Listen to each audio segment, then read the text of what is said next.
Makoto était un idiot sans charme envoyé dans un autre monde comme héros, jusqu'à ce qu'une déesse voie sa laideur et le bannisse. Cependant, quand il découvre ses pouvoirs cachés, il s'allie à de puissantes filles monstres prêtes à tout pour l'aider à se venger. Un soir, Makoto fut soudainement téléporté dans un vide où un dieu nommé Tsukuyomi lui annonça qu'il allait être réincarné en héros de fantasy. Lorsque Makoto lui demanda pourquoi il avait été choisi sans même l'intervention de Truck-kun, Tsukuyomi lui expliqua que ses parents avaient déjà signé un contrat, donc il n'avait pas d'autre choix que d'obéir. En compensation, il accorda à Makoto une capacité pour l'aider à survivre, mais juste à ce moment-là, Makoto commença à s'estomper. Tsukuyomi expliqua alors qu'il était invoqué par la déesse du monde de fantasy, qui avait un sacré caractère de cochon. Il le supplia de la flatter, pour qu'elle ne déchaîne pas ses pouvoirs sur lui. Arrivée à son palais, elle allait entamer le discours cliché de bienvenue, mais s'arrêta net pour éclater de rire devant sa tête de singe. Elle prétendit que son visage rendait les demi-humains aussi beaux que Kim Kardashian, et lui dit de déguerpir. Alors qu'il protestait, elle décida de lui accorder une compétence inutile lui permettant de parler la langue des demi-humains. Elle le jeta ensuite au bout du monde en espérant qu'il meure, mais Tsukuyomi sauva la mise en figeant le temps. Il révéla en fait que Makoto n'aurait pas pu périr de cette chute, car les héros invoqués bénéficient tous de super pouvoirs, et pour compenser la manière dont la déesse l'avait traité, Tsukuyomi lui accorda une capacité supplémentaire avant de disparaître. Après le départ de Tsukuyomi, Makoto fit un atterrissage de super-héros et erra des jours dans les montagnes sans croiser personne. Alors qu'il était sur le point d'abandonner tout espoir, il entendit soudain un appel à l'aide. Il courut alors plus vite que Flash et découvrit un chien à deux têtes en train d'attaquer une demi-humaine. Quand le monstre chargea, il esquiva facilement et l'acheva d'un coup de pied à la Liu Kang qui réduisit le cabot en bouillie sanglante. Par la suite, il a essayé de charmer Porcinette, mais elle était carrément terrifiée par sa force digne d'un gorille. Du coup, il l'a manipulée jusqu'à ce qu'elle finisse par accepter de lui adresser la parole. Elle se présenta comme Emma et l'informa qu'elle était sur le point d'aller se sacrifier à un dragon du nom de Shin, tout cela dans l'espoir d'améliorer la situation agricole de ses terres. Par gratitude, elle décida de reporter son sacrifice et de l'emmener dans un camp pour qu'il puisse se laver et se reposer. Une fois arrivé au camp, Emma lui servit un peu de nourriture, et quand Makoto la vit faire léviter des assiettes comme par magie, il lui demanda de lui enseigner la magie. Pendant leur cours de magie, elle a réussi à invoquer une boule de feu, et Makoto, grâce à son don des langues, a pu imiter ses incantations pour en créer une lui aussi. Quand elle expliqua que la magie venait de l'imagination, Makoto devint un meilleur maître du feu que Zuko en pulvérisant le mur. Voyant cela, Emma fut stupéfaite par son talent et supposa qu'il dépassait le niveau 300, elle décida donc de lui faire passer un test. Hélas, le test a révélé que Makoto n'était qu'un imposteur de niveau 1, ce qui l'a déprimée, alors elle a décidé de lui apprendre d'autres sorts pour lui remonter le moral. Le lendemain matin, Emma a remarqué que Makoto était introuvable, mais elle a trouvé un mot où il la remerciait pour les sorts et l'informait qu'il était parti affronter Shin pour qu'elle n'ait pas à se sacrifier. Quand Makoto est arrivé au sommet de la montagne, il a voulu s'échauffer en pratiquant sa nouvelle magie. Il a donc créé une flèche qu'il a tirée au hasard, mais elle a fini par frapper un sanctuaire, créant une énorme explosion. En courant vers le sanctuaire, il a vu que son sort avait grillé quelques monstres, alors il s'est excusé pour le désordre qu'il avait causé. Cependant, le monstre mourant l'a traité de fou, ajoutant qu'il était pour ainsi dire mort pour avoir détruit le sanctuaire du Grand Shin.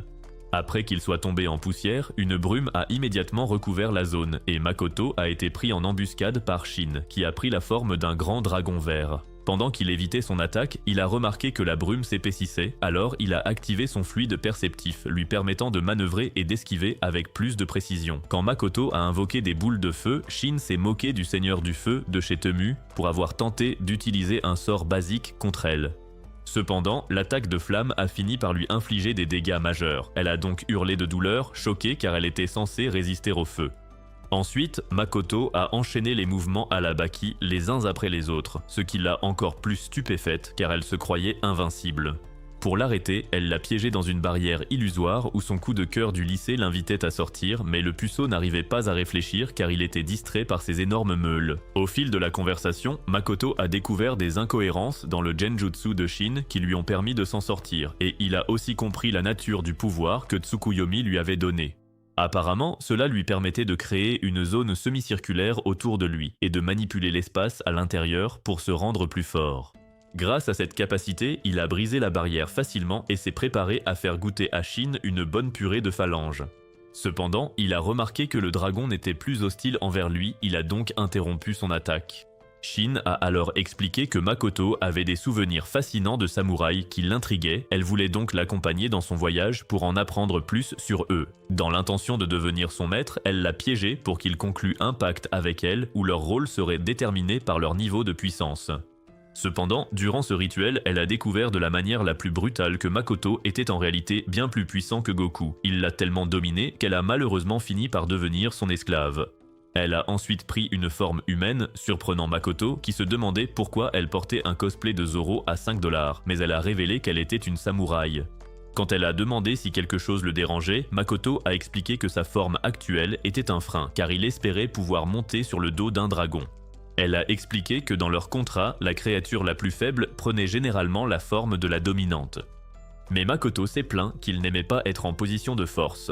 Quand elle a commencé à raconter n'importe quoi, des histoires d'épée et de samouraïs, il a tout de suite compris qu'elle était devenue accro aux séries de samouraïs qu'il regardait sans arrêt.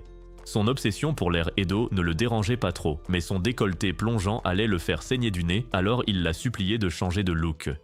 Cependant, elle lui a donné la permission de fantasmer sur ses usines à lait autant qu'il le souhaitait, mais son aura masculine l'a quelque peu déconcerté et refroidi. Elle a ensuite créé une brume et a révélé que la Terre au-delà était un demi-plan qu'elle contrôlait. Quand il a demandé si c'était une illusion, elle a expliqué que c'était un espace accessible par des portes de brume et l'a invité à y entrer.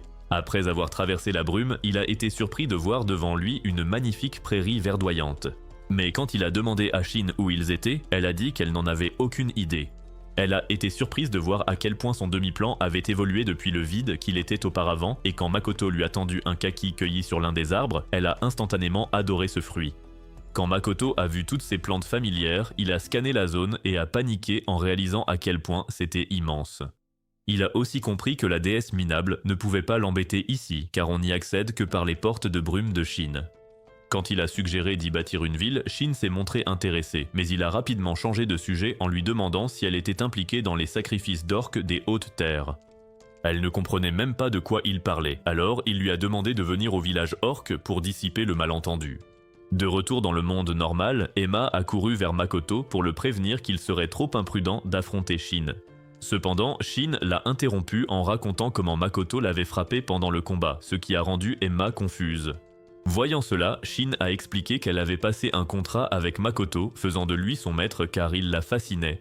Emma était toujours pétrifiée d'incrédulité, alors elle lui a donné des écailles tombées pendant le combat. Quand Shin lui a demandé si elle la croyait, son aura terrifiante a convaincu Emma qu'elle était le dieu dragon, la faisant s'évanouir. Un peu plus tard dans la soirée, Emma a demandé à Makoto où se trouvait Shin pendant la fête de bienvenue et il a répondu qu'elle était allée se coucher parce qu'elle avait beaucoup bu. Les larmes aux yeux, elle a remercié Makoto d'avoir sauvé son village et il a dit que ce n'était rien avant de la remercier pour les cours de magie. Le lendemain, Makoto a été vraiment stupéfait de voir que, tous les orques avaient fait leur bagage. Le chef orc a expliqué qu'ils acceptaient l'offre de Shin de vivre dans son sanctuaire. Quand Makoto lui a demandé ce qu'elle pensait, elle a dit que leur contrat avait amélioré le demi-plan et lui a rappelé son projet de ville. Pour le rassurer, elle a affirmé que tout irait bien car elle y avait ajouté diverses créatures vivant dans les environs. Cependant, Makoto a demandé avec colère comment il gérerait l'apparition de monstres dangereux dans la zone. À ce moment, une version loli de Shin est apparue et l'a assuré qu'elle repousserait tout monstre attaquant les orques. Il a paniqué car il pensait avoir d'une manière ou d'une autre engendré une progéniture avec Shin. Mais elle a expliqué que ce n'était qu'un fragment d'elle-même. Quand Makoto a demandé aux orques s'ils étaient sûrs de leur choix, Emma a dit qu'ils voulaient tous l'aider dans la cité. Cependant, il était inquiet qu'il n'ait nulle part où vivre dans le demi-plan, alors Shin a déplacé le village orc dans son sanctuaire en utilisant la magie de la brume. Quelques jours plus tard, Makoto était en train de pratiquer la magie et il a réalisé qu'il avait la plus forte affinité pour l'eau parmi les 5 éléments. Cependant, sa séance d'entraînement fut interrompue par Shin, qui s'extasiait devant les drames historiques qu'elle était en train de regarder dans son esprit. Après son départ pour aller chercher du matériel, Makoto a aperçu un souvenir flottant de ses parents. Il s'est alors fixé un nouvel objectif, suivre la voie qu'ils avaient empruntée. Ailleurs, un vieux nain luttait pour sa vie, attaqué par un monstre araignée géant nommé le Désastre Noir. De retour au village, quelques orques se sont plaints auprès de Makoto qu'un grand arbre était bien trop difficile à abattre pour eux, alors il a fait étalage de ses pouvoirs en le coupant très facilement. Quand l'un d'eux lui a montré sa blessure, Makoto l'a soignée instantanément.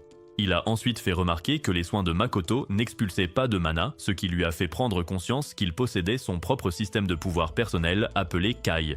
Cependant, le Kai ne pouvait pas soigner ses propres blessures, il a donc mis un bandage sur sa main blessée.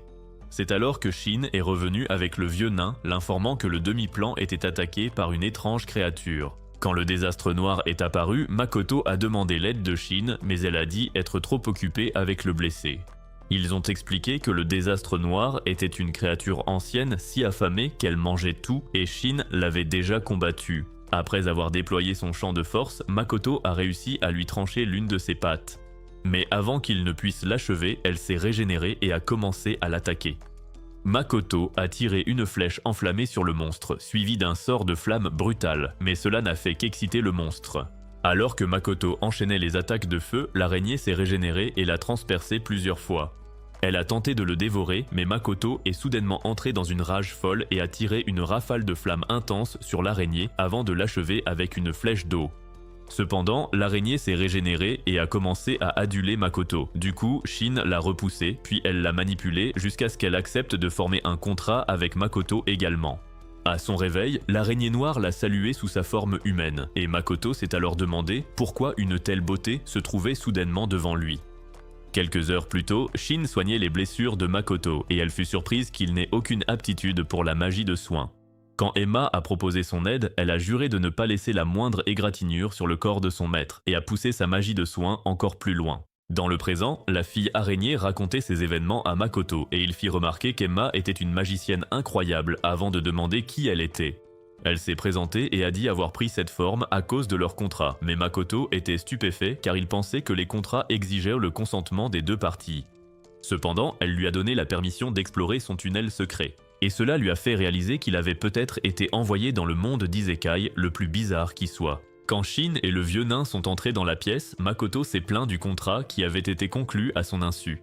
Cependant, Shin a expliqué que c'était mieux que d'avoir une araignée qui le suivait partout pour goûter à sa glace à l'eau. Elle a ensuite révélé que le vieux nain appartenait à une ancienne sous-race de nains qui produisait des artefacts sacrés et nobles, ce qui leur valait la distinction d'ancien.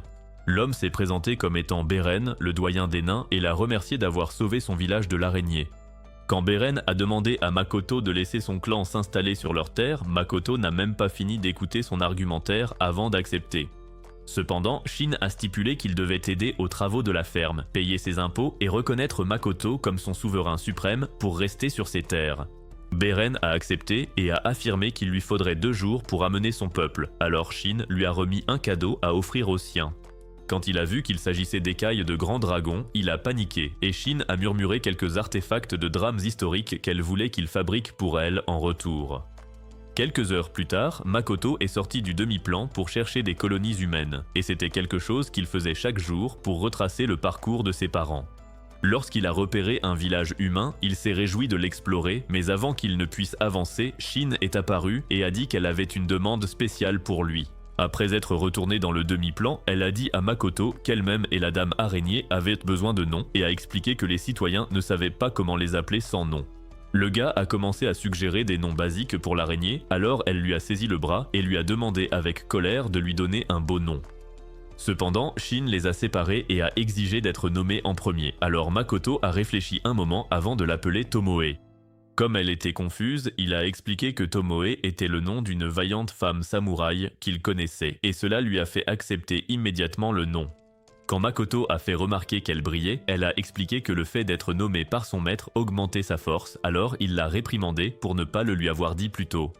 La fille araignée a ensuite demandé son nom, alors il a recommencé à réfléchir. Lorsqu'il s'est souvenu à quel point elle était affamée et tenace pendant leur combat, il lui a donné le nom de Mio et elle est instantanément tombée amoureuse de ce nom. Quelques heures plus tard, Makoto était sous le choc sur une scène avec ses servantes face à plusieurs espèces de demi-humains qu'il n'avait jamais vues auparavant. Tomoe et Mio se sont présentés à la foule sous leur nouveau nom et les gens ont acclamé en réponse. Le duo d'admiratrices a ensuite lancé un sondage pour déterminer quel titre royal conviendrait le mieux à Makoto et il a été décidé qu'il s'appellerait désormais Jeune Maître. Quand le gars a commencé à râler, elles l'ont calmé en lui disant que c'était le résultat d'un vote démocratique, mais il a quand même insisté pour qu'elle l'appelle par son prénom. Cependant, il a remarqué que tout le monde le regardait avec des yeux de chien battu, alors il a accepté de répondre au nom de jeune maître, ce qui a ravi la foule.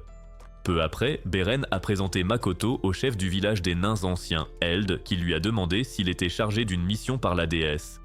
Dès qu'il a mentionné la déesse, Makoto a affirmé qu'il ne recevrait jamais de mission d'elle et a commencé à pester contre tout le mal qu'elle lui avait fait. Eld s'est dit soulagé de l'apprendre car ses opinions diffèrent de celles de la déesse et il a accepté de s'allier à Makoto. Tomoe a ensuite présenté une armée de lézards des brumes comme ses fidèles, ce qui a inquiété Makoto, alors elle l'a assuré qu'il le servirait aussi. Juste après, Miyo a présenté ses fidèles, un groupe de monstres araignées appelés Alkai, et a montré leur capacité de régénération avant de leur ordonner de soutenir Makoto.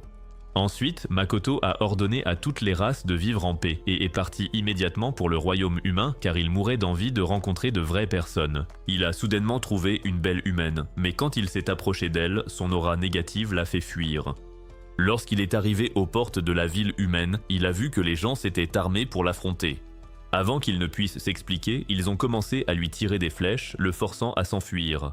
Il s'est protégé des flèches avec un champ de force et s'est mis en colère en réalisant que la réaction négative des humains était due à la déesse.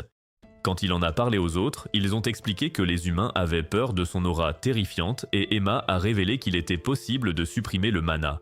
À cause de cela, il a décidé d'apprendre la langue humaine et de trouver un objet pour supprimer le mana ainsi qu'un masque pour cacher son visage. Un mois plus tard, il a appris à manifester la langue humaine du bout des doigts, et un marchand lui a apporté une bague qui a réussi à supprimer son mana.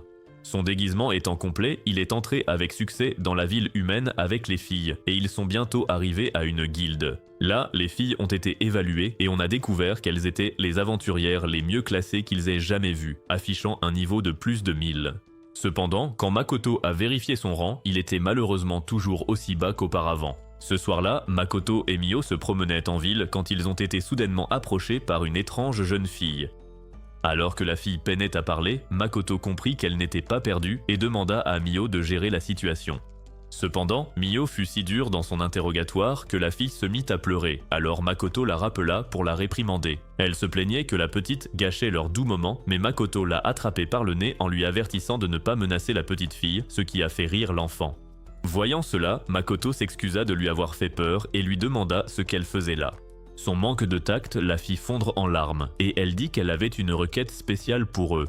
Pendant qu'elle pleurait, Mio lui demanda de s'éloigner, mais Makoto décida de l'emmener à l'auberge, ignorant qu'un aventurier les surveillait. À l'auberge, la fille se présenta comme Rinon et révéla qu'elle et sa sœur voyageaient ensemble avant de s'installer dans cette ville. Elle les informa ensuite que sa sœur avait déjà disparu depuis 1 mois et elle ajouta qu'elle avait été expulsée de leur logement avant de fondre en larmes à nouveau. Mio a supposé qu'elle s'était attirée des ennuis et de la même manière, Makoto a finalement réalisé pourquoi la ville de Zetsuya lui avait semblé si étrange depuis qu'il s'y était installé. Pendant ce temps, des bandits tentèrent de piller leur chariot, mais Tomoe les attendait de pied ferme. Lorsqu'ils l'attaquèrent, elle sortit une épée pour leur faire face et assomma l'un d'eux d'un coup de pied brutal. Quand les autres se sont rués sur elle, elle a détruit leurs armes d'un simple coup de sa lame, mais de manière assez surprenante, leurs corps ont également été tranchés en deux, tellement son arme était affûtée. L'un d'eux s'enfuit, et quand Tomoe voulut le poursuivre, un autre assassin lui barra la route, alors elle l'assomma pour en faire son otage. Cependant, de retour à l'auberge, Makoto la gronda pour avoir tué les voyous et lui dit de remercier Mio d'avoir géré la suite. Lorsqu'il désarma l'otage, 2 énormes melons surgirent soudainement de sa poitrine. Alors, il a crié sur Tomoe parce qu'elle n'avait pas vérifié son sexe avant de l'amener ici. Elle lui expliqua que ça l'aurait fait passer pour une véritable détraquée, mais il continua de la gronder sans relâche jusqu'à ce que Rinon l'interpelle. Quand elle lui a demandé comment Makoto était devenu si bavard tout d'un coup, il a tenté de se justifier en imitant Nezuko, mais elle s'est juste moquée de lui, trouvant ça un peu ridicule. Grâce à sa projection, il lui a proposé d'aller manger quelques restes dans l'autre pièce, mais Tomoe a complètement paniqué en réalisant qu'il était en train de donner sa nourriture. Il lui offrit également un lit d'appoint pour qu'elle puisse dormir, ce qui rendit Tomoe encore plus folle de rage car c'était son propre lit qu'il était en train de donner. Après l'avoir remercié, elle lui montra un croquis de sa sœur qu'elle avait dessiné et il comprit instantanément que quelque chose clochait. Quand Mio revint, elle vit Makoto fouiller dans les souvenirs de leur otage et remarqua immédiatement que quelque chose n'allait pas. Il révéla que les voleurs qui les avaient attaqués étaient à la guilde et ajouta qu'ils étaient liés à Rinon d'une manière ou d'une autre. Alors qu'elle regardait le croquis de la sœur de Rinon, Makoto a révélé qu'elle avait été prise en otage par les assassins, dans un lieu précis, et lui a demandé d'aller l'y trouver. Mio a dit qu'il n'y avait pas d'urgence, mais Makoto l'a supplié avec un regard sombre. Alors Tomoe a proposé d'accompagner Mio dans cette quête secondaire pendant qu'il veillait sur Rinon. Après leur départ, Makoto a de nouveau fixé l'image et a réalisé que la sœur de Rinon ressemblait trait pour trait à son coup de cœur du lycée, Hasegawa. Au même moment, les filles marchèrent dans la rue tout en discutant de l'attitude inhabituellement sombre de Makoto pendant son enquête. Quand Mio a supposé que la femme sur l'image était liée à lui d'une manière ou d'une autre, Tomoe a dit que c'était impossible puisqu'il n'avait pas d'amis dans ce monde. Tomoe a ensuite dit qu'elle devait trouver la fille disparue rapidement pour que Makoto sorte de son humeur sombre, et Mio a accepté, alors elles ont avancé pour en finir. Alors que Makoto et Rinon traversèrent la ville, il l'a assuré que ses filles trouveraient sa sœur, alors elle l'a remercié. Avant que sa sœur ne soit kidnappée, Rinon était en colère parce qu'elles étaient encore endettées, mais sa sœur l'a assuré qu'elle regagnerait l'argent en partant à l'aventure. Cependant, elle est revenue un jour avec l'air d'avoir combattu Sukuna et a demandé à Rinon de se rendre dans une autre ville appelée Tsige car elle devait travailler pour rembourser sa dette. Quelque temps plus tard, Rinon comptait ses dernières pièces quand elle a entendu des voyous comploter pour la kidnapper afin de compenser la dette de sa sœur. Cela l'a fait courir aussi vite qu'elle le pouvait jusqu'à ce qu'elle tombe sur un aventurier louche qui a affirmé qu'elle ne pourrait jamais lui échapper. De retour au présent, la sœur de Rinon gisait inconsciente dans une pièce, pensant au fait qu'elle venait d'une famille d'aventuriers. L'un de ses parents a été vaincu un jour lors d'une bataille contre un monstre puissant et a perdu l'épée courte précieuse de leur famille. À cause de cela, la sœur de Rinon est entrée dans les terres désolées au fin fond du monde pour la retrouver. Alors qu'elle gisait impuissante sur le sol, elle s'est excusée auprès de Rinon de mourir comme une imposture, mais elle a alors aperçu Tomoe et Mio. Quand Mio a réalisé qu'elle avait servi de cobaye pour des expériences magiques, elle l'a guérie et a fait fondre la porte en utilisant sa magie. Alors qu'elle s'en allait avec elle, elles ont été approchées par un homme que la sœur de Rinon a identifié comme l'aventurier le plus fort de Tsige, Mills. Pendant ce temps, Makoto et Rinon sont arrivés à l'auberge, mais elle l'a soudainement quitté pour rencontrer un assassin dans une ruelle sombre. En utilisant son caï d'observation, il a entendu l'ennemi ordonner à Rinon de le voler en échange de la sécurité de sa sœur, alors il a décidé d'améliorer la situation dans la ville. Au même moment, Mills s'est révélé être le chef des aventuriers maléfiques et a demandé à Mio et Tomoe de le rejoindre, mais elles ont immédiatement refusé. Lorsqu'il a insulté Makoto, elles ont essayé de le détruire avec des attaques puissantes, mais il a bloqué avec une barrière magique. Cependant, Tomoe a brisé la barrière, et les deux filles se sont déchaînées, décimant tout le groupe d'aventuriers ennemis avec facilité. Mills a tenté de prendre la sœur de Rinon en otage, mais elles l'ont éjectée d'un coup de poing et ont détruit la ville avec leur pouvoir lors d'un duel absurde pour savoir qui était la plus forte. De retour à l'auberge, Toa, la sœur de Rinon, les a remerciées, et une fois qu'elle s'est endormie, Makoto a puni les filles pour avoir ravagé la cité. Le lendemain, Makoto et les filles sont montées dans une calèche avec les anciens captifs de Mills et tous se sont mis en route vers le village suivant, Tsige. Peu après, la réceptionniste de la guilde a paniqué en apprenant que Zetsuya avait été détruite et l'un des anciens captifs lui a dit qu'une horde de monstres avait rasé la ville. Makoto était soulagé car les souvenirs des aventuriers avaient été modifiés grâce au pouvoir de Tomoe, à l'exception de Rinon et Toa. Cependant, il a remarqué que Mio boudait parce qu'il avait ajouté 2 autres filles à l'équipe. Quand la réceptionniste a demandé s'il restait des monstres à Zetsuya, l'aventurier a répondu que Mio et Tomoe les avaient tous chassés avec leur capacité de niveau plus de 1000. Makoto a dit à la réceptionniste qu'ils étaient inscrits comme aventuriers à Zetsuya, mais elle l'a informé qu'ils devaient se réinscrire à Tsige car leurs données n'avaient pas été transmises avant la destruction. Il a ensuite approché Tomoe et l'a incité à accepter une mission pour devenir chevalier errant. Après son départ pour l'entraînement, Mio s'est réjouie de pouvoir enfin passer du temps seule avec Makoto, mais elle a fini par partir en voyage avec lui et toutes les autres filles. À ce moment-là, Makoto a senti des insectes monstrueux sur le chemin, alors il a envoyé Mio s'en occuper. Face à toutes ces bestioles-là, il ne lui a suffi que d'un seul coup d'éventail pour toutes les réduire en miettes, et tout le monde l'a félicité d'être aussi puissante que Gojo. Après le combat, Makoto a suggéré d'avancer, mais Toa a dit qu'il valait mieux récolter les matériaux des monstres vaincus car ils avaient de la valeur. Makoto a tenté de lui rappeler que la route était encore longue, mais il a alors remarqué ses atouts de premier choix et a été si charmé qu'il lui a dit de faire comme bon lui semblait. Quand il a vu que Rinon et Mio le regardèrent de travers, il a expliqué qu'il essayait seulement d'apprendre les bases de la récolte de matériaux. Les choses ont dégénéré quand Toa a ouvert la tête d'un insecte et Makoto a été horrifiée car elle commettait des actes barbares tout en ayant le visage de Hasegawa. Après quelques jours de voyage, ils sont arrivés près de Tsige où ils ont aperçu devant eux de rares insectes monstrueux appelés yeux de rubis. Alors que Mio se levait pour gérer la situation, les autres l'ont prévenu de ne pas trop abîmer la créature. Alors elle a abandonné et a demandé à Makoto de s'en charger. Makoto était surpris. Alors elle a expliqué que c'était pénible car les idiots à l'arrière n'arrêtaient pas de lui imposer des exigences stressantes pendant les attaques. Quand Makoto a demandé le point faible des yeux de rubis, Toa a répondu qu'il se trouvait dans leur abdomen, ajoutant que c'était une zone difficile à atteindre. Cependant, Makoto s'est avancé et s'est révélé être un archer plus impressionnant que Green Arrow en abattant les yeux de rubis un par un. Après la bataille, les autres ont encensé Makoto pour ses talents d'archer et se sont précipités pour récupérer des matériaux sur les cadavres. À leur arrivée à Tsige, Makoto s'est réinscrit avec succès comme aventurier et on lui a remis une carte d'identité indiquant qu'il était toujours au niveau 1. Cela l'a déçu car il pensait que vaincre seuls ces soi-disant monstres abeilles rares augmenterait son niveau. Ensuite, il a consulté le tableau des quêtes et a découvert une quête de rang spécial. En lisant la fiche de quête, il a vu qu'elle provenait d'un client nommé la compagnie commerciale Rembrandt, qui cherchait des yeux de rubis. À ce moment-là, Toa est venu le remercier de l'avoir aidé à monter de niveau pendant le voyage et il lui a demandé de partager les matériaux. Lors du partage des matériaux, Makoto a reçu un exemplaire de chaque matériau et 12 yeux de rubis. Lorsqu'il s'est excusé d'avoir pris le matériau le plus rare, Toa a dit que c'était normal car c'est lui qui les avait vaincus. Réalisant qu'il était temps de se dire au revoir, tout le monde a commencé à déprimer. Alors Makoto a suggéré de fêter leur voyage ensemble. Cela a remonté le moral de tout le monde et Toa a dit qu'elle choisirait le restaurant avant d'échanger leurs coordonnées de carte. Ce soir-là, Makoto et Mio sont arrivés à la boucherie que Toa avait choisie pour leur fête, et il a tout de suite remarqué un énorme gigot sur la table. Après avoir porté un toast avec la bande, Makoto a commencé à se régaler de la viande, et il a été vraiment impressionné par son goût délicieux. Pendant qu'il mangeait, l'une de ses amies aventurières, nommée Louisa, a commencé à l'interroger sur ses talents d'archer. Avant qu'il ne puisse répondre, un maître alchimiste du groupe nommé Hazel, déjà ivre, l'a interrompu pour lui proposer de s'entraîner ensemble.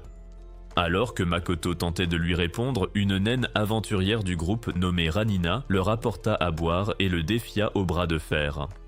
Quand leur duel de bras de fer a commencé, Makoto l'a vaincu sans aucune difficulté, et Mio a apporté encore plus de nourriture pour qu'ils puissent célébrer l'événement. Peu après, Makoto a parlé à Toa du contrat pour la compagnie Rembrandt, et elle l'a prévenu que ce travail portait malheur à ceux qui l'acceptaient. Le lendemain matin, ils sont retournés dans le demi-plan où ils ont retrouvé Chibi, Tomoe et Emma. Tandis qu'ils continuaient leur chemin, Emma a expliqué que toutes les créatures sans exception travaillaient ensemble pour construire les différentes parties de la ville, et que les orques, eux, s'occupaient spécifiquement de la construction de son château. Il craignait que cela ne demande trop de temps et de main-d'œuvre, mais Emma l'a rassuré, ils utilisaient ses souvenirs comme plan de construction. Lorsqu'il a pris des nouvelles de Tomoe, Emma a dit n'avoir aucune nouvelle, mais Eld est arrivé pour parler à Makoto, coupant court à leur discussion. Il a proposé à Makoto des armures d'élite, mais celui-ci a refusé ses déguisements d'Igris bas de gamme pour un manteau créé par Rugi, le créateur de son anneau. Après l'avoir enfilé, Rugi a expliqué qu'il offrait une défense d'élite, puis il a activé le mode rouge, privilégiant la mobilité à la protection. Cependant, le vêtement a été détruit par l'excès de mana absorbé de Makoto, alors Rugi a promis de lui en fabriquer un bien meilleur. Ensuite, Makoto a rencontré des arcs, nommés Akina, Okuto et Minato, qui lui ont offert des récoltes mortelles qu'ils avaient ramassées. Le jour suivant, Makoto s'est rendu avec enthousiasme à la compagnie Rembrandt, mais le patron l'a congédié sur le champ. Pendant ce temps, un homme a interrogé la réceptionniste sur celui qui avait pris le contrat Rembrandt, et sa description de Makoto l'a beaucoup inquiété. À la compagnie Rembrandt, le chef Patrick a demandé à Makoto pourquoi il ne le connaissait pas, alors qu'il connaît très bien le milieu des aventuriers. Makoto a répondu qu'il était de rang E et n'avait pas encore de mission, ajoutant qu'il comptait créer son entreprise et rejoindre la guilde des marchands. Patrick a réalisé que l'intention de Makoto était d'établir un lien direct avec son entreprise, alors il lui a clairement fait savoir qu'il n'avait absolument plus rien à ajouter. Alors que Makoto restait silencieux, Patrick a exprimé sa déception qu'il n'ait pas approfondi ses recherches sur les yeux de Ruby, et Makoto, lui, a ressenti un certain soulagement, car c'était exactement la réaction à laquelle il s'attendait. Patrick a ensuite affirmé que quelqu'un du niveau de Makoto ne pourrait jamais capturer un monstre aussi rare, mais Makoto a posé les yeux sur la table. Cela a stupéfié Patrick, qui s'est alors excusé d'avoir douté de Makoto. Quand Makoto lui a demandé pourquoi il avait besoin de ses yeux, Patrick a expliqué qu'ils avaient l'intention de créer une médecine très spéciale, appelée l'ambroisie. Ce serait un remède contre la maladie maudite dont souffraient sa femme et ses filles, une maladie causée par le rituel d'un sorcier. Son majordome a précisé que c'était une malédiction de niveau 8 et qu'elle mourrait sans l'administration de cette ambroisie. Makoto a demandé à être présent lors de la fabrication du médicament et quand Patrick a demandé pourquoi, il a expliqué qu'il était venu avec un maître alchimiste qui pourrait leur faire gagner du temps. Cela a plu à Patrick car il n'avait ressenti que du désespoir jusqu'à présent au cours de cette quête et il a affirmé qu'il avait fait le premier pas vers la résolution de son problème. Quand Makoto a demandé ce qu'il voulait dire, il a répondu qu'il fallait 2 yeux pour fabriquer assez de médicaments pour une personne, alors Makoto lui a donné 6 yeux de rubis pour sauver toute sa famille. Patrick et son majordome, Maurice, ont immédiatement commencé à pleurer, et bientôt d'autres employés de l'entreprise se sont précipités dans la pièce pour fêter ça avec eux. Cette scène si réconfortante a fait apparaître un sourire sur le visage de Makoto, et c'est à ce moment-là que Patrick lui a tendu un reçu, l'informant que le médicament ne serait préparé que le lendemain. Quand Makoto est arrivé à la guilde des marchands, la réceptionniste l'a informé qu'il devait passer 2 tests pour rejoindre la guilde, alors il a demandé plus d'informations sur les tests. Elle a révélé que les tests pouvaient être passés à tout moment et lui a montré un manuel de la guilde qu'il pourrait utiliser pour se préparer à l'épreuve écrite. Elle a également déclaré qu'il passerait un test pratique s'il réussissait l'épreuve écrite où on lui demanderait de rassembler certains matériaux qui pourraient être soit des choses faciles à acquérir, soit des objets dangereux comme des parties de monstres. On lui demanderait de démontrer sa force économique s'il réussissait les 2 tests, soit par un dépôt, soit par des cotisations annuelles, mais s'il échouait, il ne pourrait pas repasser le test avant 6 mois. Quand il a demandé un manuel, elle lui a répondu que ça coûtait 2 pièces d'or l'unité, et il a complètement paniqué en entendant ce prix, le trouvant bien trop cher. Comme alternative, elle a suggéré d'étudier tout en travaillant pour une société commerciale, mais Makoto a rejeté l'offre et lui a remis de l'argent pour acheter un manuel. Un peu plus tard, Makoto a fini de mémoriser les articles interdits et les produits sous licence du manuel, et l'instructeur du test est entré. Quand le test a commencé, l'instructeur a commencé à se vanter de la difficulté de ses questions, mais il a été stupéfait quand Makoto a fini en quelques secondes. Il a accusé Makoto d'être nonchalant à propos de son examen, mais quand il a parcouru les feuilles de réponse de Makoto, il a vu que le gars avait obtenu un score parfait malgré son temps de finition rapide. Pour le test d'approvisionnement d'articles, il a demandé à Makoto de choisir une balle dans une boîte, et quand il l'a fait, il a remarqué que sa balle avait l'air bizarre. D'après les instructions, cela signifiait qu'il devait obtenir 4 matériaux, dont une Apple Watch, une Tesla toute neuve, un Omnitrix et un croc de Howl. En entendant cela, Makoto a paniqué car il se souvenait que le croc de Howl avait été mentionné comme un matériau difficile. Cela a rendu l'instructeur crapuleux heureux, et il a informé Makoto qu'il devait apporter ses articles ou quelque chose de valeur égale à la guilde dans les 3 jours. Quand l'instructeur a révélé qu'il devait être au moins au niveau 50 pour obtenir ces objets, Makoto s'est souvenu que les personnes avec qui il voyageait étaient toutes à des niveaux supérieurs à 100. Puisqu'ils n'ont pas réussi à vaincre les yeux de Ruby, il a réalisé que les matériaux provenant de ces monstres avaient bien plus de valeur que tous les objets qu'il pouvait trouver dans ce test. Il a ensuite présenté les matériaux des yeux de Ruby comme étant des objets de valeur égale, et l'instructeur a complètement paniqué avant de le féliciter chaleureusement pour avoir réussi l'examen avec les meilleures notes. Ailleurs, Tomoe a vaincu une flopée de monstres puissants et s'est vanté de ses exploits de chevalier errant. De retour au demi-plan, elle s'est régalée des restes du monstre avec ses hommes jusqu'à ce qu'un orc l'informe que Mio mangeait les souvenirs de Makoto. Elle a couru pour arrêter Mio, mais l'a trouvé en train de transcrire les souvenirs de Makoto en livres, et elles ont parlé de manger la saucisse de Makoto. Le lendemain, Makoto est retournée au demi-plan et a mangé des fruits avec Chibi Tomoe, qui lui a dit que le temps était étrange ces derniers jours. Leur conversation a été interrompue quand Tomoe l'a appelé pour une urgence. Mais quand il est arrivé, il a trouvé les filles en train de se disputer ses souvenirs de débauche. Après les avoir séparées, il a permis à Mio de regarder des animes de ses souvenirs et a grondé Tomoe pour sa paresse. Ce soir-là, à l'auberge, les filles ont bien essayé de tenter Makoto de sauter dans leur lit, mais lui, il les a complètement ignorées et s'est reposé sur le canapé où il a soudainement reçu un message de Hazel. Le lendemain matin, il a retrouvé Hazel, qui était ravi de pouvoir l'aider à préparer l'ambroisie. Et tandis qu'il marchait, deux aventuriers dans une ruelle sombre complotaient déjà contre eux. Il y a quelque temps, le sorcier a été enchaîné après avoir été battu par Maurice, mais il se vantait de sa malédiction, alors Patrick a ordonné de le décapiter. À présent, Makoto et Hazel se trouvent au siège de la compagnie Rembrandt et Makoto s'est excusé de ne pas lui avoir raconté toute l'histoire plus tôt. Cependant, Hazel craignait de se faire liquider s'il se mettait la compagnie à dos et il a sursauté en entendant la porte s'ouvrir. À ce moment, Patrick est arrivé avec Maurice et a annoncé que les préparatifs étaient terminés avant de les inviter au laboratoire.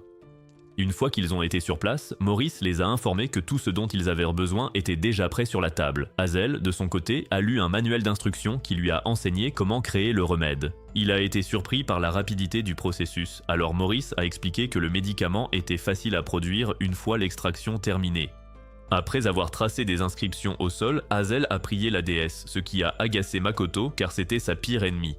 Remarquant que Hazel ne synchronisait pas bien la magie, il l'a aidée avec sa propre magie. Hazel a demandé comment la magie opérait sans incantation complète, alors Makoto lui a fait croire que c'était son imagination. Lors de la production, Maurice a expliqué que les yeux de rubis servaient de substitut car les fleurs d'ambroisie étaient difficiles à obtenir. En entendant cela, Makoto a souri, car il a réalisé qu'il pourrait devenir une sorte d'Elon Musk d'Isekai s'il parvenait à faire de ses fleurs d'ambroisie le produit phare de sa compagnie, la Kuzunoha. Peu après, Hazel finit une dose du merveilleux remède d'ambroisie et la remit à Maurice, qui se précipita aussitôt pour la donner à Patrick. Quand Hazel finit les deux autres remèdes, il poussa un soupir de soulagement, mais au retour soudain de Maurice, l'idiot les envoya en l'air par accident. Voyant cela, Makoto attrapa un flacon au vol et utilisa le kai de recherche pour localiser l'autre avant d'utiliser la magie de l'eau pour se propulser vers lui. Réalisant que ses mains n'arriveraient pas à temps pour attraper le remède, Makoto utilisa son dos pour amortir la chute. Quand Makoto demanda à Maurice ce qui n'allait pas, il l'emmena dans une pièce où ils virent que Patrick avait été blessé au bras. Patrick expliqua que sa femme s'était soudainement mise à reproduire les mouvements d'Akaza quand il a essayé de la soigner, et les gardes ont eu énormément de mal à la maîtriser. En entendant cela, Hazel révéla que c'était dû à une entrave tissée dans la maladie maudite pour l'empêcher d'administrer le médicament. Patrick raconta ensuite comment la maladie de sa femme commença par une légère fièvre avant de la transformer en un monstre du Hobbit. Sombrant dans la misère, Makoto songea à appeler le groupe de Toa ou ses deux filles monstres à l'aide, mais il changea d'avis et demanda à voir sa femme. Il promit de la retenir assez longtemps pour administrer le remède et dit à Hazel d'en préparer une autre dose avec les ingrédients restants. Patrick doutait qu'un moins que rien puisse retenir sa femme maudite, mais Hazel l'assura que Makoto irait bien car c'est lui qui tua les yeux de Rubis. Après que Maurice eut confirmé ses dires, Makoto finit de soigner son aura en enlevant sa cape et en assurant à Patrick qu'il briserait la malédiction. Quelques minutes plus tard, Makoto entra dans une pièce massacrée et remarqua du remède d'ambroisie renversé au sol. Il en prit un échantillon sur un tissu. Une fois arrivé à la chambre de la femme, Makoto a décidé de l'attirer à l'extérieur en utilisant l'odeur du remède, mais son plan a malheureusement trop bien fonctionné, car la femme a fait irruption en défonçant sa porte pour l'attaquer. Makoto esquiva ses attaques et décida de l'arrêter d'une manière qui ne la blesserait pas trop.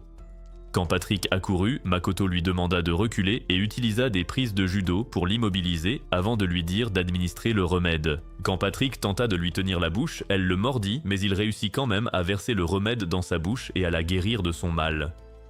Makoto entra dans la chambre de l'une des filles. En activant son kai de recherche, il en remarqua une suspendue dans un coin de la pièce comme une imitation de Spider-Man. Elle fonça sur lui. Il esquiva son attaque et l'immobilisa, permettant à Patrick de lui verser le remède dans la bouche. Alors qu'Hazel accourait vers eux pour leur donner la dernière dose, cet idiot glissa encore et cette fois projeta le remède en l'air. Mais Maurice, avec des gestes vifs, réussit à le rattraper de justesse. Quand Makoto arriva à la chambre de la seconde fille, elle l'attaqua, mais il réussit à la maintenir assez longtemps pour que Patrick lui donne le remède. Peu après, Patrick remercia Makoto pour son aide et lui demanda s'il était un disciple de Goku, mais le gars mentit en disant qu'il n'était qu'un marchand en formation. Makoto se rendit à la porte principale où il retrouva Mio et Tomoe, mais leur discussion fut interrompue par un mage qui tenta de les griller avec un sort de flamme. Makoto esquiva l'attaque et s'inquiéta pour ses filles, mais elles se contentèrent de souffler sur l'attaque comme sur la flamme d'une bougie. Lorsqu'il demanda pourquoi elles n'avaient pas esquivé, Tomoe expliqua qu'elles évaluaient la force des assassins, car elle les avait vus le suivre depuis l'auberge. À ce moment-là, d'autres assassins apparurent, et quand leur chef demanda aux filles de les rejoindre, Miyo accepta soudainement. Cependant, tout cela faisait partie du plan de Makoto, car il ne voulait pas revivre la destruction de Tsiji, et Tomoe anéantit le groupe d'assassins avec aisance. Quand l'un des chefs tenta de s'échapper avec un sort de téléportation, Makoto l'écrasa violemment au sol. L'autre chef, Lim, l'aventurier numéro 1 de Tsije, tenta de les attaquer, mais Tomoe le terrassa en un rien de temps. Lors de son interrogatoire, Lime expliqua au groupe comment le sorcier l'avait recruté pour utiliser sa drogue maudite sur la famille Rembrandt, alors ils le libérèrent. Par la suite, Lime s'excusa auprès de Patrick et lui annonça qu'il arrêtait sa carrière d'aventurier. Quelque temps plus tard, Tomoe retrouva Lim à l'orphelinat dont il s'occupait et lui offrit un katana avant de l'engager comme espion personnel. Ce soir-là, elle surprit Patrick en train de comploter contre Makoto, ce qui lui fit réaliser qu'il n'était pas quelqu'un de bien. Le lendemain matin, Emma informa Makoto et les filles que leur guerrier avait perdu confiance en s'entraînant avec eux à cause de l'énorme différence de puissance. Quand Miyo suggéra d'arrêter l'entraînement un temps, Tomoe dit qu'il se sentirait abandonné et les deux idiotes se chamaillèrent jusqu'à ce que Makoto intervienne. Makoto décida d'aller voir comment allait son équipe et Emma trouva l'idée excellente, tout en précisant que les orques faisaient une pause. Lorsqu'il demanda à Tomoe de parler aux hommes lézards pour lui, elle se plaignit de la corvée, alors Miyo la traita de feignasse. En réponse, elle demanda à Miyo d'aller aussi voir son clan arqué, mais Miyo affirma que les arqués n'avaient aucun mécontentement lié à l'entraînement. Makoto ajouta que chaque arc était fort individuellement, mais s'entraînait peu, car ils étaient occupés par la production de médicaments et l'alchimie. Il demanda ensuite à Miyo de l'accompagner et elle accepta immédiatement. Ils arrivèrent bientôt à la forêt où deux orques discutaient, et Makoto utilisa une version de son pouvoir appelée Listening Kai pour les espionner en restant cachés. L'un des orques affirma que s'entraîner avec Miyo et Tomoe était correct, car même s'ils ne pouvaient pas les blesser, elle les laissait porter un coup s'ils étaient bons. Cependant, il dit que Makoto était pire, car il lançait des flèches de feu avant même qu'ils ne s'approchent et grillait ceux qui résistaient aux flèches de toute façon. En rentrant, Makoto a dit regretter de ne pas s'être retenue à l'entraînement, mais Miyo l'a coupée pour admirer les tomates qu'elle mangeait. Makoto lui a alors fait un cours magistral sur les tomates, ce qui l'a poussé à vouloir cuisiner un plat du film Ratatouille. Quand Makoto a demandé à Tomoe comment allaient les hommes lézards, elle a dit que c'était mal engagé car ils n'avaient même pas 10% de la force espérée. Makoto a souligné que les espèces n'échangeaient pas assez entre elles, ajoutant que ce serait bien si les hommes lézards et les orques s'inspiraient de leur style de combat. Alors que Tomoe charriait Emma, il a expliqué qu'ils devraient améliorer leur tactique plutôt que de les cacher, ce qui a donné une idée à Tomoe. Plus tard, orques et hommes lézards se sont réunis dans une arène, et Tomoe a annoncé que les plus forts de chaque espèce s'affronteraient pour prouver leur valeur. Cependant, Makoto a réalisé qu'ils allaient en gros faire une version bas de gamme de Mortal Kombat. Au début du tournoi, Chibi Tomoe a annoncé qu'un orque nommé Agares représenterait les orques des Highlands, tandis qu'un homme lézard nommé Lydie représenterait les lézards des brumes.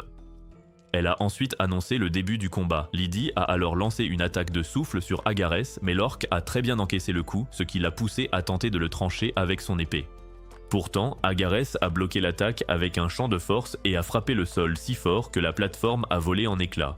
D'abord, Makoto a paniqué, mais se rappelant que Tomoe lui avait conseillé de rester de marbre pendant le combat, il a pris un air inexpressif. Lydie a alors lancé une technique de l'air digne d'Aang, déchirant l'armure d'Agares et créant une ouverture pour charger à nouveau l'orque. Agares l'a attrapé et l'a violemment projeté au sol. Voyant cela, Chibi Tomoe a arrêté le combat et déclaré Agares vainqueur, mais celui-ci a remarqué que Makoto n'avait pas l'air impressionné. Tomoe a alors déclaré que malgré leurs efforts, ils étaient tous deux nuls et a demandé pourquoi ils n'étaient pas plus forts que ça. Quand elle a désigné un orque pour qu'il réponde à sa question, il a affirmé que, de son point de vue, il s'était bien battu, même s'il n'était pas tout à fait à la hauteur de ses attentes. Mais elle a clamé haut et fort qu'il n'avait même pas 10% de la force voulue, ce qui faisait d'eux des moins que rien. Ça les a laissés sans voix et Makoto a murmuré qu'elle était un peu trop dure, mais elle l'a complètement ignoré en expliquant qu'ils avaient besoin de guerriers sur qui ils pouvaient vraiment compter. Elle a admis que leur force n'avait pas été bien évaluée et a annoncé qu'une fois tous les 7 jours, tous participeraient à des duels individuels. À chaque match, ils évalueraient la force de chacun pour établir un classement et ils proposeraient aussi l'idée aux elfes et aux nains. Quand des orques se sont plaints de devoir révéler leur tactique, elle les a traités d'imbéciles, affirmant qu'ils ne devaient pas craindre qu'on les apprenne. Lorsqu'ils ont tendu le micro invisible à Makoto, il a dit être d'accord avec tout ce que Tomoe a dit et a révélé qu'il prévoyait de les aider à se renforcer mutuellement. Juste au moment où Makoto commençait à chercher un nom pour le tournoi, Tomoe a annoncé que le classement du demi-plan arrivait bientôt. Quelques heures plus tard, la réceptionniste de la guilde a mesuré le rang des filles et a hurlé de peur car les dames dépassaient encore une fois le niveau 1000. Elle a ensuite demandé à Makoto de l'aider à entraîner de nouveaux aventuriers pour qu'ils deviennent puissants. Il a donc accepté d'entraîner le groupe de Toa. À leur retour au demi-plan, il a demandé à Tomoe d'entraîner le groupe de Toa et elle a accepté car elle savait à quel point il tenait à Toa. Cependant, elle leur a fait subir l'entraînement le plus infernal imaginable et les a sauvés d'une attaque de gorilles avant de leur enseigner une stratégie pour vaincre les monstres. Pour l'étape suivante de leur test, elle les a envoyés attaquer seuls un repère de gorilles monstrueux et la réceptionniste pensait que c'était impossible, mais ils ont réussi. Quelques jours plus tard, Makoto a demandé à Mio de chercher des fleurs d'ambroisie et a révélé qu'il ouvrait une boutique. Un peu plus tard, il a rencontré Patrick et a demandé à louer l'un de ses locaux pour en faire un magasin. Mais Patrick a compris que Makoto avait l'intention d'utiliser l'espace pour faire de l'espionnage. Cependant, il a accepté de l'aider et l'a dirigé vers une ville où il pourrait ouvrir sa boutique. Dans une forêt quelque part, une loli nommée Eris pestait contre des aventuriers qui avaient osé pénétrer dans leur bois. Lorsqu'elle a demandé à sa partenaire Aqua si elle les avait tués, Aqua a répondu qu'ils étaient toujours en vie mais a affirmé qu'elle les aurait achevés s'ils avaient touché les lotus rouges. De retour au demi-plan, les filles ont évalué Makoto en utilisant la magie. C'est alors que Chibi Tomoe est arrivé et a annoncé que tout était prêt. Peu après, Makoto est monté sur scène avec Tomoe et a annoncé qu'ils organisaient une fête pour célébrer la création de sa nouvelle société commerciale. Leurs acclamations l'ont rendu timide. Il a donc demandé à Tomoe pourquoi elle ne s'occupait pas du discours comme d'habitude, mais elle a répondu que c'était lui que tout le monde voulait entendre. Quand Chibi Tomoe lui a tendu un verre, il l'a remercié en lui tapotant la tête, ce qui a fait réagir bizarrement les deux versions de Tomoe. Mio est ensuite arrivée avec de la nourriture qu'elle a trouvée à Tsige, et elle a pensé à nourrir Makoto mais a vu qu'il avait déjà commencé à s'empiffrer. Quand Tomoe a remarqué que les gens regardaient Makoto avec anxiété, elle a entraîné Mio pour lui laisser la place de s'adresser à eux. Akina est alors arrivée et s'est présentée à nouveau à Makoto avant de révéler qu'elle avait appris à rester transformée pendant de longues périodes. Après lui avoir remis un livre sur l'ambroisie, elle a expliqué qu'il ne pouvait pas en rapporter à cause d'une espèce qui surveillait les bois. Makoto a dit que ce n'était pas grave car il savait que les récolter sans précaution causerait des problèmes. Elle l'a remercié d'avoir aidé les Alques à s'installer et lui a raconté comment ses alliés Alques, dont Haruna, Minato et Okuto, participaient tous à différentes activités constructives dans le royaume. Après son départ, Lydie a approché Makoto et lui a dit qu'il avait acquis de nouvelles tactiques grâce à leurs entraînements communs, ce qui lui a permis de vaincre Agares. Makoto a été impressionné et il a ajouté qu'il s'entraînait avec Tomoe pour se préparer au classement du demi-plan prévu dans 3 mois. Cela a fait craindre à Makoto que l'influence de Tomoe ne s'empare de tout le demi-plan. Quelques heures plus tard, Makoto a pris un verre avec Beren, qui lui a demandé comment était Tsige et il a répondu que c'était un endroit animé. Au cours de leur discussion, Makoto a mentionné que Beren n'avait pas quitté le demi-plan depuis son arrivée et lui a demandé s'il s'y sentait étouffé. Cependant, Beren a dit qu'il était extrêmement heureux d'être l'artisan de Makoto et Makoto a répondu qu'il était soulagé de l'entendre. Pourtant, il a avoué être curieux de savoir si les armes étaient populaires hors du demi-plan. Et pour cette raison, Makoto lui a proposé de gérer leur boutique à Tsige. Beren était confus, alors il a expliqué que les nains étaient réputés pour être d'excellents forgerons, ce qui signifie que les gens l'engageraient pour forger des armes, et Beren a accepté l'offre avec joie. Après le départ de Beren, l'orque soigné par Makoto plus tôt est venu le voir et a révélé qu'il était affecté au prochain tour de garde pour guider les aventuriers vers leur cité illusoire.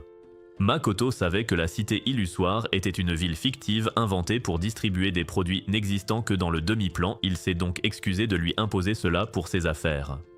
Cependant, l'orque a dit que ce n'était rien et a avoué qu'il avait toujours voulu faire quelque chose pour lui, ce qui a poussé toute la foule à crier son soutien.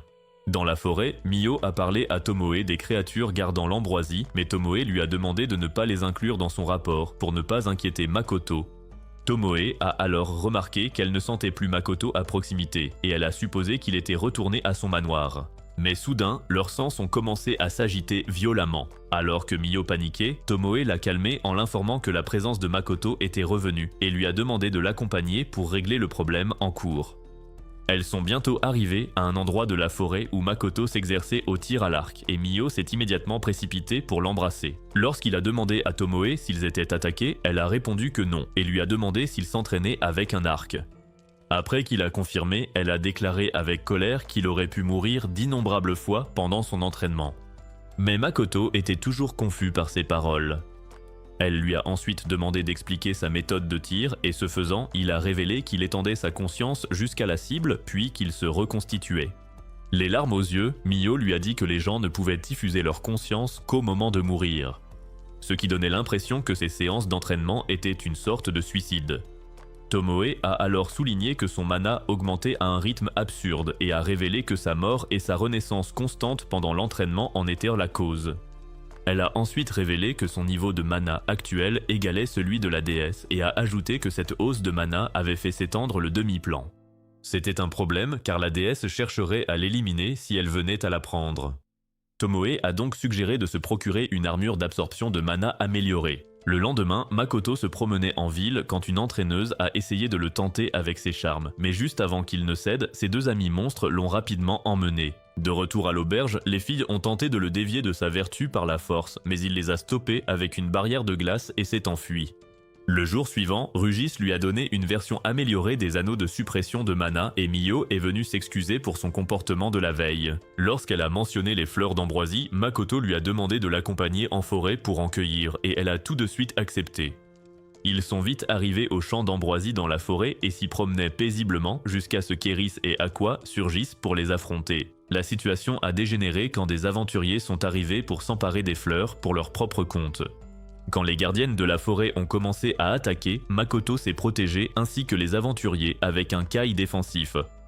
Alors qu'ils couraient dans les bois, Makoto a soudain reçu un message télépathique de Tomoe qui suivait la scène comme un film au cinéma. Lorsqu'il a demandé son aide, elle a refusé à cause de son rendez-vous avec Mio. Il a tenté de nier, mais elle a rappelé qu'il tenait la main de Mio plus tôt. Il lui a alors permis de se lancer dans la forge de katanas et la riziculture, ce qui l'a rendue si heureuse qu'elle a accepté de l'aider. Elle lui a demandé de créer un écran de fumée pour invoquer un portail de brume, mais Makoto craignait que cela ne mène l'ennemi vers leur cité illusoire. Cependant, Tomoe a dit que tout cela faisait partie de son plan, ajoutant qu'il pourrait donner à Mio son plat préféré pour la calmer. Quand Eris et Aqua se sont approchés, Makoto a lancé des flammes sur les aventuriers, les forçant à passer par un portail, puis il a utilisé un sort de glace pour se blesser la main. Il a ensuite donné son sang à Mio et elle l'a bu avec une joie non dissimulée, tel un véritable vampire, avant de le remercier pour ce délicieux repas. Les gardiennes de la forêt étaient perplexes face à ces événements suspects, mais elles se sont tout de même préparées au combat. Quand Eris a tenté de lancer un sort de glace, Mio a consumé son mana avec de la magie noire avant même qu'elle ne finisse son incantation. Makoto a ensuite lancé un sort de lumière qui a aveuglé le duo ennemi, lui permettant de détruire leurs baguettes avec un sort de feu, puis il a demandé à Mio de les ligoter.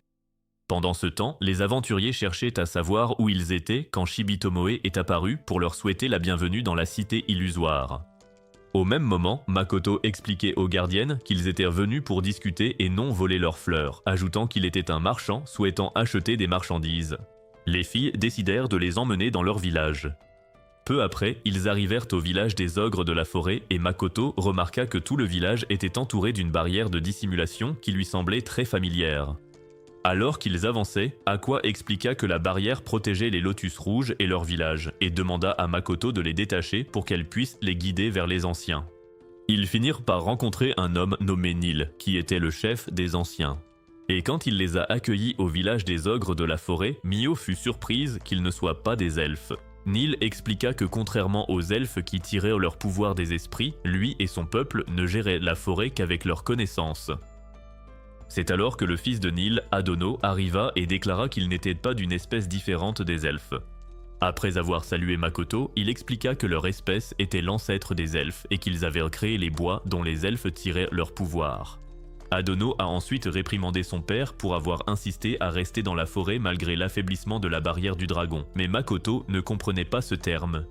Quand Makoto a prétendu que lui et Mio étaient marchands, Adono a demandé comment ils avaient vaincu Eris et Aqua, alors il a menti en disant avoir étudié les prises de Rei Mysterio. Adono a dit qu'il les croirait pour l'instant, et après son départ, Nil s'est excusé pour l'impolitesse de son fils ténébreux. Plus tard ce soir-là, Aqua informa Makoto et Mio qu'un festin serait organisé pour s'excuser de leur accueil et les invita à voir son maître. Cependant, Makoto était si terrifié qu'il déclina l'offre et Eris tenta de le convaincre, ce qui ne fit que l'angoisser davantage. C'est alors qu'un hurluberlu nommé Mondo a traversé le mur comme le bonhomme Kool-Aid et s'est présenté comme leur maître. En serrant la main de Makoto, il a commencé à dire des trucs louches, alors Mio, jalouse, l'a passé à tabac. Au sol, il réalisa que ni Makoto ni Mio n'étaient des humains ordinaires, alors il alluma une cigarette et jura de leur faire regretter cette rencontre. Pendant ce temps, Makoto chargea Mio d'enquêter sur Adono et Mondo, et elle accepta avec joie avant de disparaître dans un portail sombre. En les observant, elle remarqua que les deux hommes agissaient bizarrement, sans se douter qu'ils étaient de mèche avec les démons. Quand elle fit son rapport à Makoto, il lui demanda d'échanger sa place avec Tomoe dans le demi-plan, car il voulait vérifier quelque chose. Pendant la fête ce soir-là, un démon squelette apparut soudainement et élimina Mondo et Adono. Quand Makoto s'approcha de lui, il admit que c'était lui qu'il cherchait et Makoto comprit qu'il s'agissait d'une liche. Lorsqu'il tenta d'attaquer Makoto avec un sort, celui-ci riposta en absorbant le sort et l'aura du démon, le réduisant à un simple tas d'os. Après que Tomoe eut téléporté le démon, elle se révéla à Nil et aux orques comme le dragon ayant créé leur barrière, et tous l'adorèrent.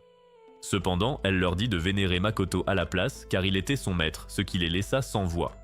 Plus tard, la liche dit à Makoto que son plan était de devenir un Grant, une version supérieure des humains pouvant voyager entre les mondes. Cependant, Tomoe déclara que c'était tout simplement impossible, car le véritable sens des Grant désignait des humains ordinaires, comme les parents de Makoto, qui avaient réussi à transiter vers un autre monde. Quand Makoto a demandé s'il était possible de voyager entre les mondes, elle a dit qu'il n'y avait que 10% de chance de réussite, même s'il trouvait un moyen. Elle a ensuite motivé la liche à conclure un contrat avec Makoto et les deux parties ont accepté de le faire. Après avoir conclu le contrat, la liche s'est transformée en un bel homme qui était en maillot de bain et après avoir mis un manteau, il a remercié Makoto de l'avoir accepté. Juste à ce moment-là, les sens de dragon de Tomoe se sont emballés et tout le monde a entendu une explosion avant qu'elle ne s'effondre soudainement. Alors que du sang coulait du visage de Tomoe, Makoto s'est demandé ce qui se passait et il a demandé à Mio d'arrêter le saignement avant de dire à la liche de l'accompagner sur le lieu de l'explosion. Ils ont couru jusqu'à un endroit dans la forêt où la liche est tombée d'épuisement et a expliqué qu'il ne pouvait pas très bien courir parce qu'il n'était pas habitué à la chair et au sang.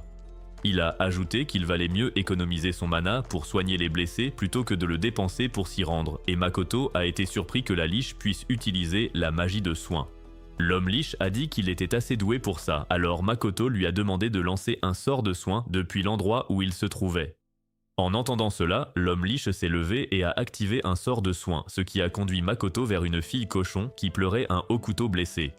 Lorsqu'il a remarqué qu'Hokuto ne respirait plus, il a reconnu le sentiment de l'époque où son chien était mort pendant sa jeunesse, et cela l'a terrifié. La liche l'a alors informé qu'il avait soigné tout le monde dans les environs, et a ajouté qu'Hokuto était le plus gravement blessé d'entre eux, ce qui signifiait qu'il était toujours en vie. Cela a soulagé Makoto, mais la liche lui a demandé d'utiliser également sa magie de soin sur Hokuto pour soutenir sa propre magie de soin. Cependant, Makoto savait qu'il ne pouvait soigner les gens qu'en utilisant son ki, et lorsqu'il a activé son champ de ki de soin, cela n'a eu aucun effet sur Hokuto. Il s'est senti inutile de ne connaître aucune magie de soin, mais une idée lui est venue à l'esprit lorsqu'il a réalisé qu'il pouvait combiner des sorts pour pratiquer la magie de soin. Pour ce faire, il a lancé un champ de ki de soin par-dessus le ki de soin qui était déjà actif, et cela a réussi à ramener Hokuto à la vie. Ensuite, la fille cochon lui a donné un collier qui appartenait à un orc qu'il connaissait et l'a dirigé vers un endroit où l'orc essayait de repousser les humains ennemis. Quand Makoto est arrivé là-bas, il a vu les traces d'explosion sur le sol et s'est demandé si l'explosion avait ouvert la porte vers Tige qu'ils avaient déjà ouverte auparavant. Il a ensuite senti des aventuriers de l'autre côté de la porte ainsi que le fragment de Tomoe et l'orc. Lorsque leur conscience a soudainement disparu, il s'est souvenu des paroles de Mio et cela l'a tellement effrayé qu'il s'est précipité pour interroger l'un des aventuriers. Dès qu'il a pénétré dans leur conscience, il a entendu une voix dans sa tête qui complotait contre lui. Et il l'a reconnue comme l'une des aventurières qu'il avait rencontrées dans la forêt. Il a ensuite eu plusieurs flashbacks montrant la fille et son groupe en train de voler dans leur entrepôt. Quand Chibaitamo et les autres ont tenté de les arrêter, elle leur a lancé l'anneau magique de Makoto et il a explosé instantanément. À son réveil, la fille fut soulagée d'avoir survécu à l'explosion, mais elle vit alors Makoto s'avancer vers elle tel un méchant de film d'horreur. Elle ne comprenait pas ce qui se passait, mais Makoto lui expliqua d'un regard vengeur qu'elle avait survécu à l'explosion grâce au sort de Shibaitamo. Alors qu'il s'approchait, elle tenta de l'éloigner, mais il lui dit d'un regard glacial qu'il aurait préféré qu'elle ne survive pas. Elle a alors sorti son épée et s'est vantée d'être une aventurière de haut niveau, mais cela ne l'a pas effrayée, car il a sorti sa dague et a continué d'avancer. Lorsqu'elle l'a chargée, il a paré son attaque et lui a tranché les 2 bras. Avant même qu'elle ne puisse hurler de douleur, il l'a jetée au sol et a dit que sa vie n'avait plus d'importance depuis qu'elle avait tué l'orque et le fragment de Tomoe. En larmes et en sang, elle le supplia de s'éloigner, mais il la poignarda au cou à la place, la faisant se vider de son sang jusqu'à ce qu'elle meure. À ce moment-là, Makoto a réalisé que c'était la première fois qu'il tuait quelqu'un intentionnellement, et soudain, les larmes ont commencé à couler. Il s'est demandé si c'était parce qu'il s'était taché les mains de sang ou parce qu'il avait perdu ses amis. Cependant, il a pleuré encore plus en réalisant que la raison de ses larmes était que la mort était triste dans le monde où il vivait autrefois. Le lendemain, les habitants du demi-plan ont pleuré leur camarade tombé, et Makoto a agi normalement pendant les funérailles malgré sa culpabilité.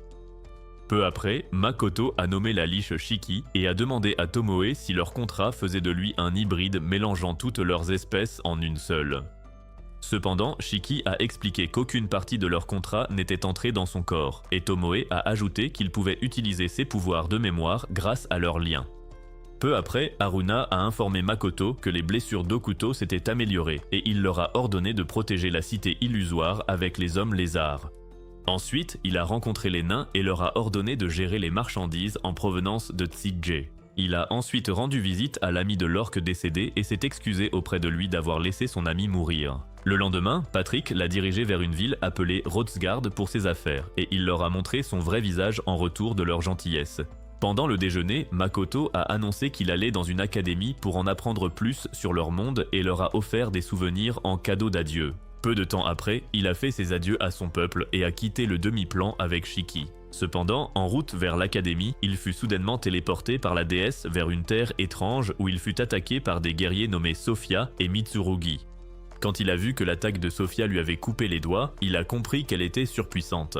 Alors que Makoto tentait de se calmer, Mitsu a demandé s'il était un demi-humain, mais Sophia a répondu que la déesse n'en choisirait jamais un. En entendant cela, Makoto a compris que sa situation actuelle était l'œuvre de la déesse, et il a tenté de communiquer par télépathie avec ses serviteurs, mais n'a reçu aucune réponse. Sophia a cru qu'il les ignorait, alors elle l'a de nouveau chargé et il a réussi à bloquer ses attaques avec une barrière Kai. Quand Makoto a remarqué que sa blessure était plus grave qu'il n'y paraissait, il s'est attaché la main avec une corde d'arc pour réduire le saignement, ce qui a impressionné Sophia. Elle a demandé s'il était une chimère à base humaine, mais Makoto a répondu avec colère qu'il était un humain avant de demander qui ils étaient. Lorsqu'il a souligné qu'il ne leur avait rien fait, Sophia a expliqué qu'il était leur ennemi parce qu'il s'était rangé du côté des démons plutôt que des humains. Makoto ne comprenait pas ce qu'elle disait, mais il a étendu son kai d'observation dans la zone et a découvert qu'une guerre entre démons et humains était sur le point d'éclater. Cela l'a amené à se demander s'il s'était retrouvé mêlé à leur guerre et Mitsu a déclaré qu'il empêchait les démons d'avancer avant de demander à Sophia de l'achever. Lorsqu'elle s'est approchée de lui, Makoto a décidé de gagner du temps. Il est donc passé au mode rouge de son équipement, ce qui a fait réaliser à Mitsu que le mana convergeait dans la zone.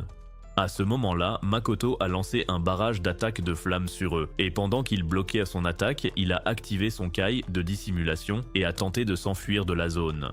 Cependant, il a remarqué qu'un mur de lames était apparu derrière lui, et quand il a essayé de courir vers l'avant, des lames n'ont cessé de surgir du sol, ce qui a entravé son mouvement.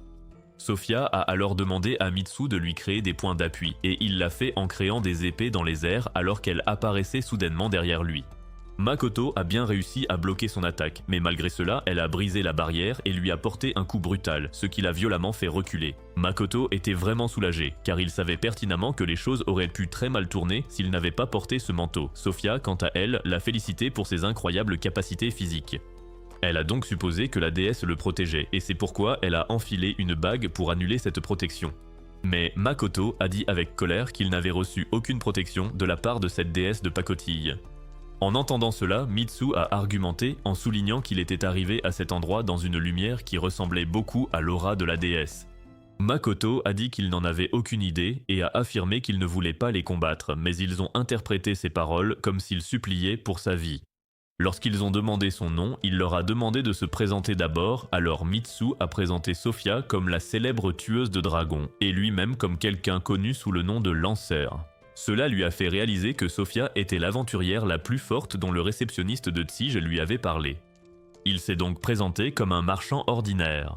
Cependant, Mitsu a dit qu'il mentait et Sophia a déclaré qu'ils allaient le tuer. Alors qu'il s'apprêtait à l'attaquer de nouveau, il a activé son Kai de renforcement à pleine puissance, créant une onde d'aura qui les a balayés. Il est ensuite passé au Kai d'investigation, ce qui lui a permis de les localiser précisément à l'intérieur de la fumée, avant de sortir une lame spéciale. Ensuite, il a créé un arc et une flèche enflammée et s'en est servi pour leur tirer dessus. Sophia a tenté d'esquiver l'attaque, mais celle-ci s'est soudainement divisée et a transpercé leurs deux défenses avec facilité. Makoto a ensuite créé un arc et une flèche d'eau, et quand il les a frappés, Mitsu a tenté de bloquer avec un bouclier d'eau, mais l'attaque l'a brisé et l'a gelé. Quand Sophia a réattaqué Makoto, il a détruit son épée avec sa lame spéciale, alors elle l'a serré de façon à presser son visage contre sa poitrine. Ce geste n'était pas juste pour un câlin, car il l'immobilisait pour un barrage d'épée préparé par Mitsu, et elle l'a téléporté haut dans le ciel pour qu'il tombe dessus. Pendant sa chute, il a détruit toutes les lames avec des boules de feu et a tiré une énorme flèche d'eau qui a dévasté toute la zone. À son réveil, Makoto a réalisé qu'il était chez lui dans le demi-plan, puis a remarqué que ses deux mamans monstres dormaient à ses côtés. Plus tard, Makoto a tout expliqué aux autres, et Shiki en a déduit que la déesse l'avait envoyé là-bas pour tenter de le forcer à combattre les démons. Lorsqu'il a reparlé d'aller à l'école, les filles ont proposé de l'accompagner, mais il a refusé car il voulait les protéger de la déesse. Tomoe lui a ensuite présenté un autre fragment d'elle-même, qu'elle a nommé Komoe en raison de sa petite taille. Peu après, le magasin de Makoto a officiellement ouvert à Tige et ils ont tout de suite montré leur supériorité lors de leur première campagne marketing. En regardant tout le monde s'amuser, Makoto a repensé à la façon dont son explosion de mana sur le champ de bataille avait causé de nombreux morts. Ce soir-là, il s'est assis tout seul dans un champ en pensant à tous ceux qu'il aimait tant dans le monde des humains et il a décidé de faire de son mieux pour cesser d'être une imposture. C'est alors qu'Emma est venue l'appeler pour une fête d'adieu organisée en son honneur et dès qu'il l'a vue, il s'est rappelé comment il avait rencontré tout le monde. Arrivé à la fête, voir tout le monde s'amuser l'a rendu reconnaissant d'avoir été transporté ici, mais il a changé d'avis en voyant les filles se battre à nouveau. Si vous étiez Makoto, avec quelle fille de cette isekai utiliseriez-vous votre flèche sacrée en premier? Tomoe, Mio, ou peut-être que tu te lâcherais et t'occuperais de la déesse? Dites-nous ce que vous en pensez dans les commentaires. C'est tout pour la vidéo d'aujourd'hui. Si vous aimez les résumés d'animes comme celui-ci, regardez cette vidéo.